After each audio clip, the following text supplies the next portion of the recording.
I think a big thing that was slightly touched on by Yoon here is I think the speculation scares away a lot of gamers.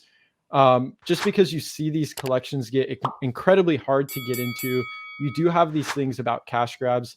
I'm curious how the marketplaces want to get around this. I know at Magic Eden, they're saying they almost feel like they have an onus not to help poor games launch. I'm curious, how do you curb this speculation inside of a game actually? And I think we start getting into like 1 versus 2 token economies, but just to start, what is the current thought on the speculation, the cash grabs? There's just a lot of capital flowing into the space, and this is something I was touching on briefly yesterday with Magic Eden and Alex. So I'm curious, anyone can jump in here on this, but the speculation and cash grabs, it's good for innovation, bringing talent to the space, but I really think it's scaring away the traditional gamers. I can go ahead, Justin. It's okay. No, please go ahead.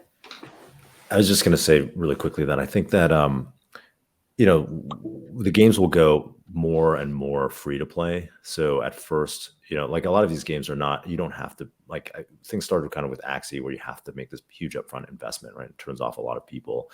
But I think that was kind of a consequence of being on ETH. And one of the benefits of Solana is, like the transactions and minting and like doesn't have to be super expensive, right? So you could have these NFTs be much cheaper for people to play a basic version of the game. I mean, there's still an incentive from the companies to like launch a collection that people want, that's like rare and people will pay for because that's a way to funding the game and getting capital, which is awesome. It's kind of like a new Kickstarter for games.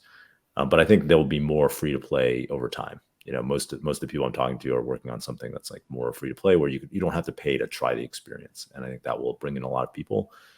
And then in terms of like scams and rugs, like, I think it's the marketplaces, Magic Eden's doing this, we're doing this. Like we want to focus on making it a safe environment for people who are participating, right? So like we interview all the people that we put on our marketplace and make sure that they're doxed to us actually, so that we have some confidence that this isn't a rug. They're going to try to, they're delivering their game or experience, whatever it is. And I think that's important. And I'm sure, Tiff and you guys are doing similar stuff, Yeah, it's like a really interesting time right now as an NFT marketplace. I'm sure anybody who's looked at our Twitter in the last 48 hours has seen, like, I jokingly call it like the civil war that's happening on Magic Eden's Twitter, which is like on one side you have a lot of people who are like, oh, you shouldn't like let certain collections come in and like this makes Solana look bad. And then the other side that's like, if I wanted censorship, I would have moved to North Korea. And, this like kind of like, Magic Eden as a marketplace, you should be promoting decentralization. And like, I get it. I really do. I have a lot of empathy for both sides. We as a marketplace are making the conscious decision to move more towards an open listings marketplace, but doing it in a very careful intention and way where we are actually providing people information so that they can make their own decisions, right? And this is not just gaming. This is like across all categories. I think there are certain levers we can pull by providing different badges, by providing flagging mechanisms, by providing different levels of discoverability so that people, have and are educated on the topics that they're interested in, whether it's like if a project has doxed or whether a project, has a provenance badge, meaning like it's actually a verified like candy machine rather than like somebody uploading a copy of somebody else's collection.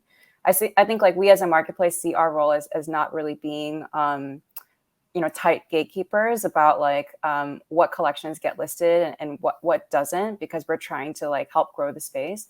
But of course, when it comes to gaming, I think, whenever we have a Launchpad project, we're very careful and we talk to the team, we ask that they dox as well. And, we hope that these kind of this balancing act of wanting to promote like openness while also having some safeguards in place can lead to a better ecosystem.